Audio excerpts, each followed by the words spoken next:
Welcome to Saturday's Warrior. Last week in an interview on BYU Sports Nation, Brett Yormark laid out his vision for Big 12 expansion and the criteria that he's using to evaluate any potential candidates for expansion and how he sees them and what lens he's looking at schools through.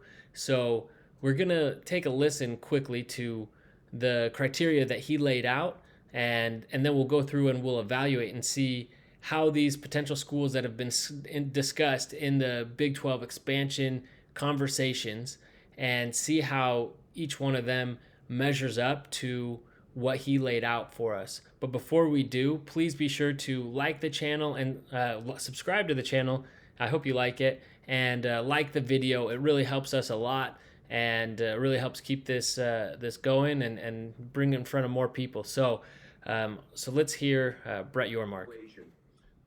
But I want schools that are intentional, that are vested, that want to come here, not because we have a better TV deal, but because they want to sign up for the mission and vision of this conference and where we're going, and they want to be part of our journey. And so the first thing in the clip that we just heard from Brett Yormark was that he wants schools that are intentional, that actually want to be in the Big 12. They're not just there because they can get more money or more exposure or they don't have other options, that they are schools that truly believe in the vision of the Big 12 and want to be members of it. Before we do this, let me first go through all of the schools that I have on here. So I've included the four corner schools.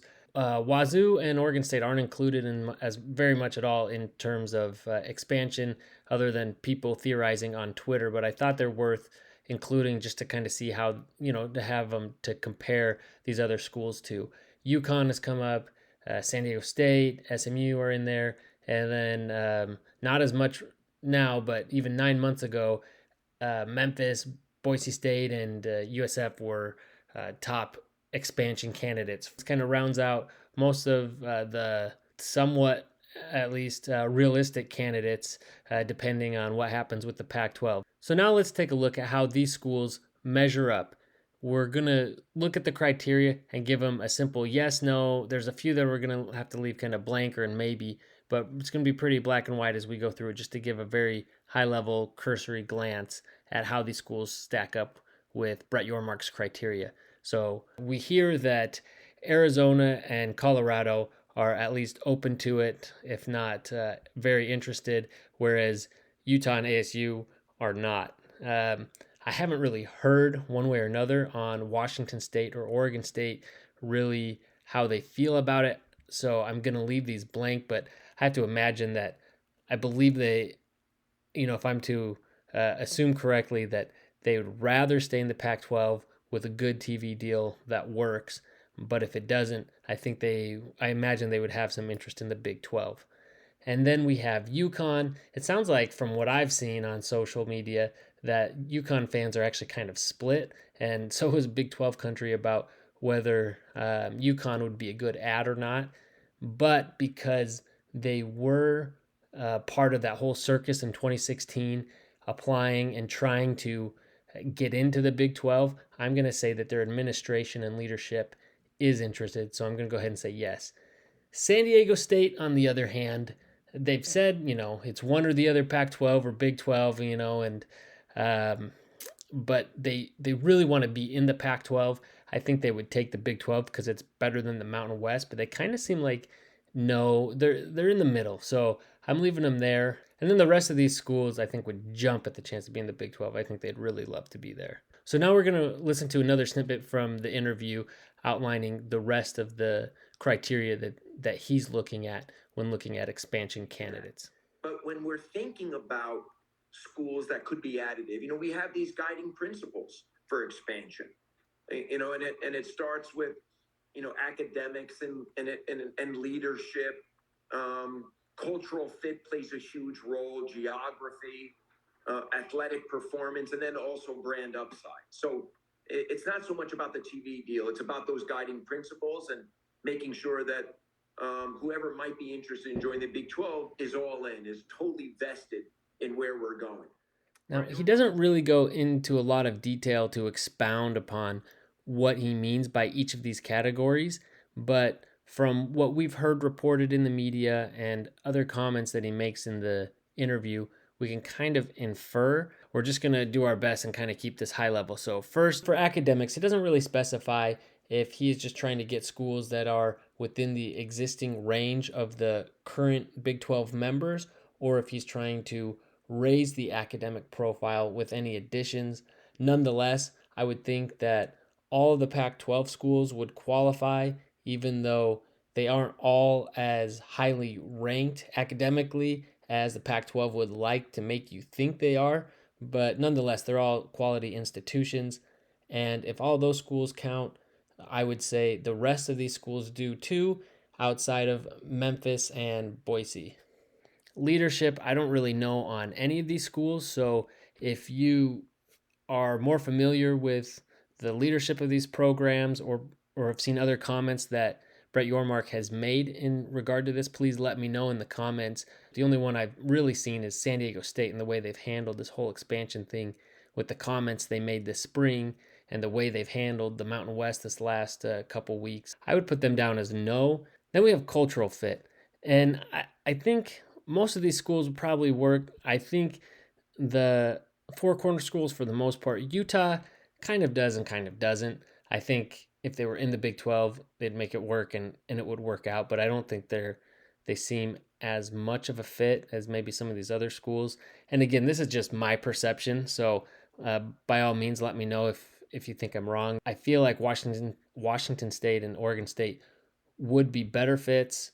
UConn, I don't really see it. I feel like New England and that part of the country is very different, especially from the middle of the country and these plain states. I'm going to say no, but that's not to say they couldn't make it work. San Diego State, sure, kind of in the middle, I think. And then the other four, I think, would be great fits.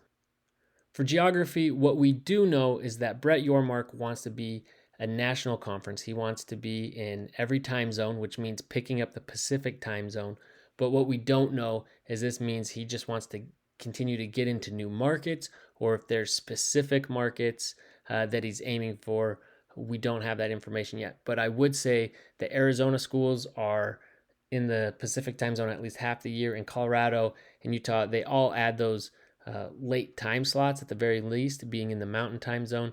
Now, Utah is a little redundant with BYU in a smaller or mid sized market, but maybe that's something that he's looking for in terms of travel partners. He hasn't really said that, so I don't think that's the case. So I've kind of left him in between.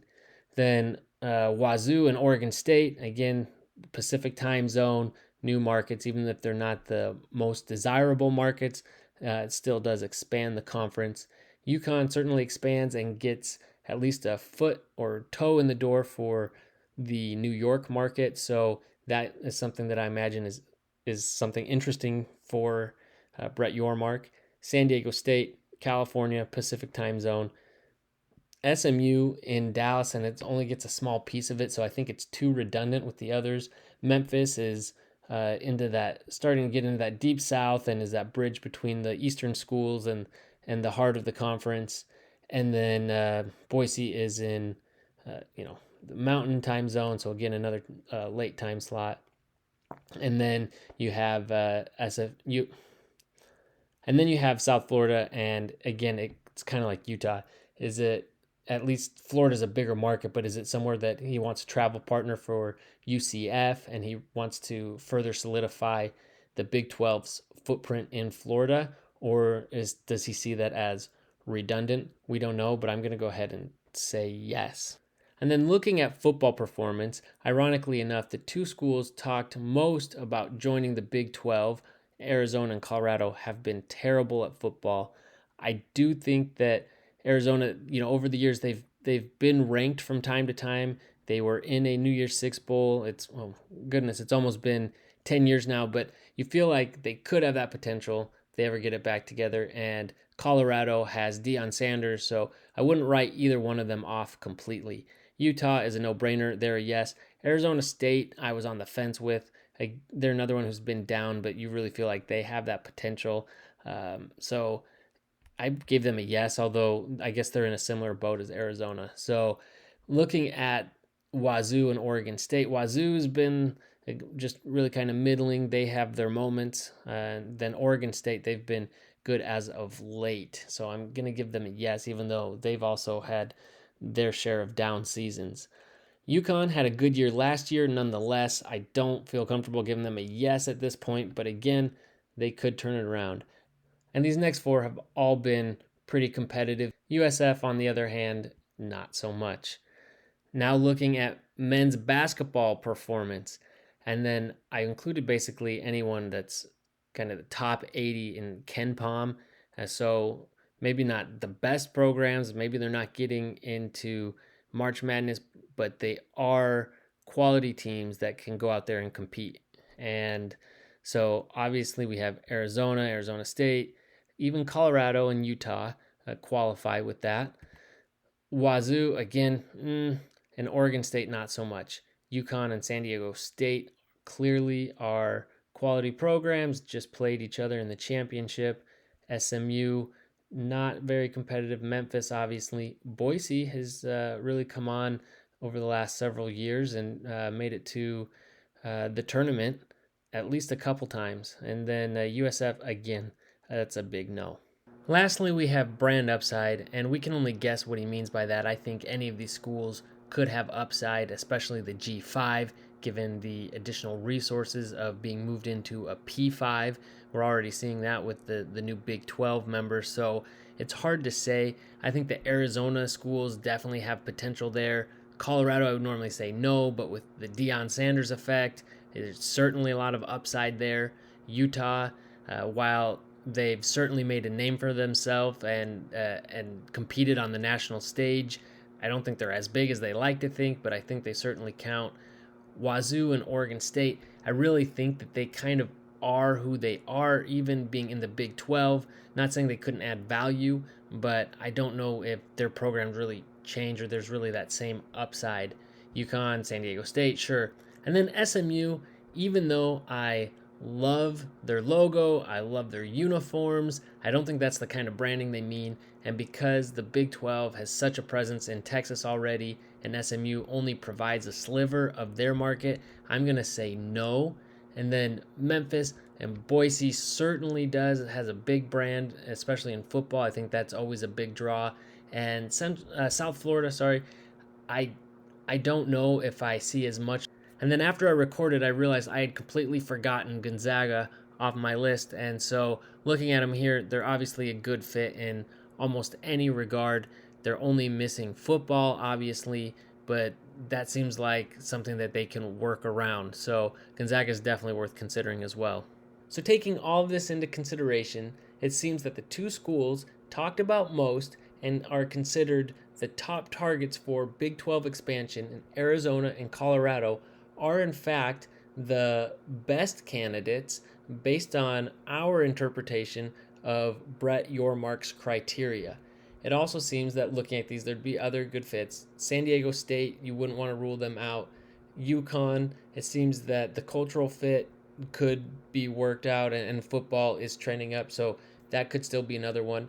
But then two that have been kind of pushed to the side, I think Memphis and Boise, certainly two of the bigger brands of the G5 programs. It seems that they would certainly align very well with what the conference is looking for based on our interpretation. So if it doesn't work out with the Pac schools and the Big 12 down the road looks to other G5 programs, it seems like those might be possibilities for them. And if you haven't watched that full interview with Brett Yormark on BYUSN, we recommend you go check it out.